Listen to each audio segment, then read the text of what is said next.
Good morning, mga kasikat. So today, I'm going to talk about bike maintenance and why it is very important. Ari tasubong sa Arroyo Bike Shop, which is one of my favorite bike shops, and si Rolly, who is one of my favorite mechanic, ang naga-check sa akon nga bike regularly. If you ask me, how many times do I do that? So I do that at least once a month. So hindi na dapat nga maghulat pa kita nga maguba or mabalda ang bike naton during a long ride before ta magkadto sa bike shop.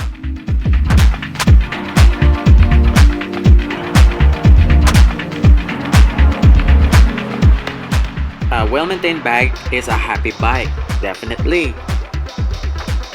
Kung hulaton pa naton nga maguba ang bike ta bag-o kita magkadto sa aton nga bike mechanic, then basically we spend a lot of money sa mga components nga naguba na gid totally. Pero kung ginapa-check tang bike ta regularly, maagapan.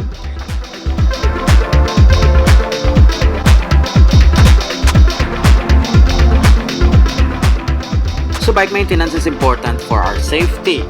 So we also save a lot of money kung gina-maintain ang aton mga bearings, ang aton nga mga components ng aton bike, mga derailleurs naton, aton nga chainring, kag ang aton nga mga drivetrain. So ang ride naton mas enjoyable. Kaga of course we prevent things like rust, kaga flats because kina-check naton ang aton nga tire pressure. So amuin na mga reasons kung nga dapat kita mag-maintain sa aton bike regularly. Hindi na maghulat nga maguba pang bike naton bago kita magkadto sa aton nga bike mechanic. Have a great day!